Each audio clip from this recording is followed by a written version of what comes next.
কুমিল্লার ঐতিহাসিক town hall আজকে নতুন করে আরেক ইতিহাস তৈরি হলো যে আমরা ভারতের আগ্রাসন মানি না। ছাত্র জনতা নতুন করে প্রমাণ করে দিল আগ্রাসনকে ঠেকাতে গিয়ে যেমন করে আবু সাইদ বাংলার পুলিশের সামনে তার বুক চিতিয়ে দাঁড়িয়েছিল, ওই ভারতের আগ্রাসনের বিরুদ্ধে দাঁড়াতে গিয়ে যদি বিএসএফ এর সামনে বুক পেতে দিতে হয়, বাংলার জনতা বুক পেতে দিতে লাগিয়েছে। দিল্লি না ঢাকা, দিল্লি না ঢাকা। সম্মানিত উপস্থিতি, আপনারা জানেন ভারত আমাদের উজানের দেশ। সব সময় একটা কথা বলা হয়, ইচ্ছে করলেই প্রতিবেশী বদলানো যায় না, এটা আমরাও জানি। তবে প্রতিবেশী বদলানো যায় না এটা যেমন সত্য, প্রতিবেশী কেমন করে শিক্ষা দিতে হয় এটা ছাত্র জনতা জানাই তো সত্য। আমরা বৈষম্য বিরোধী ছাত্র আন্দোলনের বিজয়ের পরে খোদ এই কুমিল্লা শহরের রাজধানীতে, এই কুমিল্লা সিটি কর্পোরেশনের আওতায় যতগুলো মন্দির ছিল, আমার মাদ্রাসার ছাত্ররা, আমার স্কুল কলেজের ছাত্ররা সেদিন মন্দিরগুলো পাহারা দিয়ে দেখিয়ে দিয়েছিল কেমন করে যারা সংখ্যালঘু, যারা এই দেশের ভিতরে বাস করে, তাদের নিরাপত্তা কেমন করে বিধান করা লাগে মুসলমান সেদিন প্রমাণ দিয়েছিল। ভূ হত্যার অপরাধের নামে যেমন করে ভারতে একজন মুসলমানের উপরে আঘাত হলে সমস্ত মুসলমানের উপরে আঘাত করা হয়, বাংলাদেশে এই সূত্রে বিশ্বাসী না।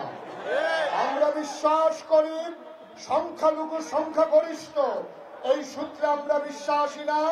আমি বাংলাদেশের হিন্দু সম্প্রদায়ের মানুষকে বলতে চাই, এই বাংলাদেশে যারা বাস করে সে হিন্দু, বৌদ্ধ, খ্রিস্টান তার মূল পরিচয় নয়, তার আসল পরিচয় হলো সে বাংলাদেশী। আফসোসের সাথে আমরা লক্ষ্য করি যখন সে হিন্দুয়ানা মতবাদ নিয়ে আসে, যখন সে ওই আওয়ামী প্রতাত্মার রূপ ধরে আসে, তখন যখন তার উপরে আঘাত আসে, তখন সেখানে সংখ্যালঘুর একটা ধোয়া তোলা হয়। তাকে আমরা সংখ্যালঘু হিসেবে চিহ্নিত করতে চাই না। বাংলাদেশে হিন্দু হোক মুসলমান হোক, সে যখন ছাত্রের গা বুলেট ছুড়ে দেয় সে তখন আর সংখ্যালঘু থাকে না, সে হয়ে যায় ঘাতক। বাংলাদেশে হিন্দুর জায়গা আছে, কোন ঘাতকের জায়গা নাই। এই ভারতের আগ্রাসন, ভারতের আগ্রাসন, জ্বালিয়ে দাও, পুড়িয়ে দাও। এই ক্ষমতা না জনতা, এই গোলামি না ইনকিলাব, এই দিল্লি না ঢাকা। সম্মানিত উপস্থিতি, আমাদেরকে মনে করিয়ে দিতে হবে এই বাংলাদেশ শেখ হাসিনার বাংলাদেশ না। ভারতের মোদিবাবু যদি মনে করে যে ঢাকাতে বৃষ্টি হলে তিনি ছাতা ধরবেন আর দিল্লিতে বৃষ্টি হলে বাংলাদেশে ছাতা ধরার লোক পাবেন, ছাত্র জনতা দেখিয়ে দিয়েছে কেমন করে মাথা উঁচু করে দাঁড়াতে হয়। সুতরাং মনে রাখবেন, এই বাংলাদেশ আগের বাংলাদেশ নয়, গোটা বিশ্ব আজকে দেখেছে এক নতুন বাংলাদেশ। নতুন বাংলাদেশের জনতা পরাভব মানে না, তারা জীবন দিতে জানে, কুরবানি দিতে জানে না।